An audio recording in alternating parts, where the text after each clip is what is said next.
PPH అంటాము. Mild అంటే ఏంటంటే పల్స్ రేట్ మరీ ఎక్కువ అయిపోదు, కొంత బ్లీడింగ్ వస్తుంది. 500,000 లోపు వచ్చి పల్స్ రేట్ 110 అట్లా అయ్యి 110 అట్లా అవుతుంది. బీపీ కూడా మరీ ఎక్కువ ఫాల్ అవ్వదు, మైల్డ్ గా లైక్ 160 అట్లా 90-60కి తగ్గుతుంది. ముందు 120, 70, 120, 80 ఉన్నది 90, 60 అవుతుంది. మోడరేట్ హెమరేజ్ అంటే 1500 cc దాకా పోతుంది. ఇవన్నీ 500 పోయిందా, 1000, 1500 పోయిందా, 2000 ఇంకా ఎక్కువ పోయిందా అనేది మనం ఎలా చూసుకుంటాము? ఎంత క్లాత్స్ తడిచిపోయినాయి, ఎంత కింద కారిపోయింది అనేది మనం చాలా ఇంపార్టెంట్, అది అసెస్ చేసుకోవడం. మాప్స్ ఎన్ని తడిచినాయి, కింద అండర్ ప్యాడ్స్ ఎన్ని తడుస్తున్నాయి, అవన్నీ కూడా చూసుకొని అసెస్ చేసుకుంటా ఉండాలి. అది చాలా ఇంపార్టెంట్. మనం చాలా సార్లు ఏం చేస్తామంటే అవన్నీ చూసుకోము, బ్లీడింగ్ అవుతుంది మన పని మనం చేసేసుకుంటాము. కానీ అది కాదు, మనం చూసుకోవాల్సింది కింద ఎంత కారిపోతుంది, ఎంత తడిచిపోతున్నాయి, ఎన్ని మాప్స్ తడుస్తున్నాయి అనేది చాలా ఇంపార్టెంట్. దాన్ని బట్టి మనకి కొంత అసెస్మెంట్ వచ్చేయాలి. దాన్ని బట్టి మనం క్లోజ్ మానిటరింగ్, ఐసీయూ మానిటరింగ్, హెచ్డియూ అది చేస్తాము. తర్వాత మోడరేట్ అంటే 110 above, 130 pulse rate, BP down అవడం, ఇంకా ఎక్కువ డౌన్ అవడం. సివియర్ పీపీహెచ్ అంటే 2 liters బ్లడ్ పోతుంది, కిందంతా ఎక్కువగా ఉంటుంది, plus 130 blood pulse and above. BP బాగా ఫీబుల్ అయిపోతుంది, 80, 40, 60, 40 అట్లా అయిపోతుంది. అది సివియర్ పీపీహెచ్. సో ఇట్లా గ్రేడ్స్ ఉంటాయి. యాక్టివ్ మేనేజ్మెంట్ అంటే ఏంటంటే మనం ప్రతి డెలివరీలోనూ బేబీ హెడ్ బయటికి రాగానే యాంటీరియర్ షోల్డర్ వస్తున్నప్పుడు ఆక్సిటోసిన్ ఇచ్చేస్తాం. కరెక్ట్ గా అదే టైంలో ఇవ్వాలి. 5 to 10 units ఐఎం ఇస్తాం.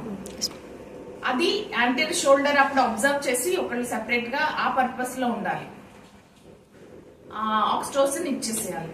అది అప్పుడే ఎందుకు ఇవ్వాలి అంటే బేబీ బయటకు వచ్చే ముందే యూట్రస్ టోన్ వచ్చేస్తుంది, అది ప్రివెంట్ చేస్తుంది పీపీహెచ్ అవడం. ముందు నుంచే దాని టోన్ యాంటీరియర్ షోల్డర్ వచ్చేసింది అంటే ఇంకా బేబీ డెలివరీ అయిపోతుంది. అప్పుడు మనం ఇచ్చేస్తే బేబీ ఫాస్ట్ గా వచ్చేసి ప్లసెంటల్ సెపరేషన్ అవన్నీ హెల్ప్ అవుతాయి. ఇంకోటి ఏంటంటే బేబీ డెలివరీ అవ్వగానే మనం ప్లసెంటా అంబ్లికల్ కార్డ్ క్లాంప్ చేసి ఉంచుతాము. ప్లసెంటల్ సెపరేషన్ చూస్తాము మనం. ప్లసెంటల్ సెపరేషన్ అంటే మనకి కొంచెం డార్క్ బ్లడ్ వస్తుంది బయటికి, కార్డ్ లెంగ్త్ అవుతుంది. అప్పుడు ఏంటంటే మనకి అది సెపరేషన్ స్టార్ట్ అయినట్టు. అప్పుడు మనం ఏం చేస్తామంటే యూట్రస్ మసాజ్ చేసి యూట్రస్ ని పైకి పుష్ చేస్తాము. కింద సుప్రాప్యూబిక్ గా హ్యాండ్ పెట్టి యూట్రస్ పైకి పుష్ చేసినప్పుడు ఏమవుతుంది అంటే ప్లసెంటా కిందకి, అంబలికల్ కార్డ్ ప్లసెంటా కిందకి వస్తుంది. మనం చిన్న ట్రాక్షన్, కంట్రోల్ కార్డ్ ట్రాక్షన్ అంటాం. అంబలికల్ కార్డ్ మీద లైట్ ట్రాక్షన్, పైకి యూట్రస్ తోయటం, కార్డ్ కొంచెం కొంచెం తోసి అట్లా స్లోగా తీయటాన్ని కంట్రోల్ కార్డ్ ట్రాక్షన్ అంటాం.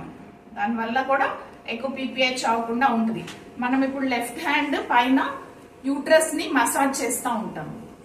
బిగినింగ్ నుంచి కొంచెం కొంచెం మసాజ్ చేస్తూ ఉంటే ఏంటంటే టోన్ పెరుగుతుంది.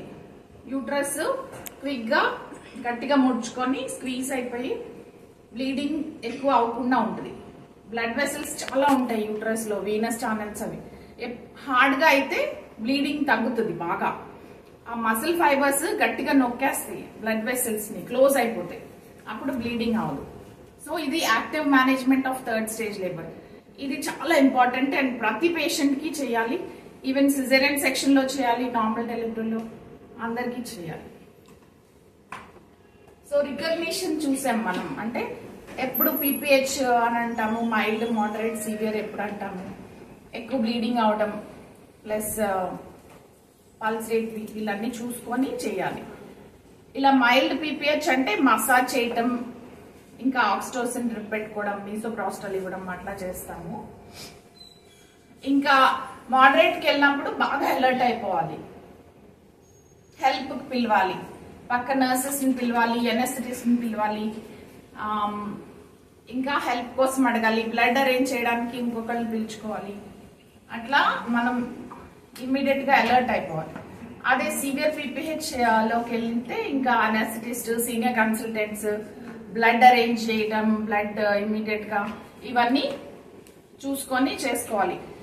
మీరు ఒక్కళ్ళే డ్యూటీలో ఉన్నారనుకో, నేను ఒక్కదాన్నే చూస్తాను అట్లా కుదరదు. పేషెంట్ లైఫ్ రిస్క్ లో ఉంటుంది. సో మొత్తం అందరినీ అలర్ట్ చేసి పిలిచేయాలి. అది పిలవకపోతే కూడా చాలా ప్రాబ్లం. మీరు హెల్ప్ అడగాలి కదా.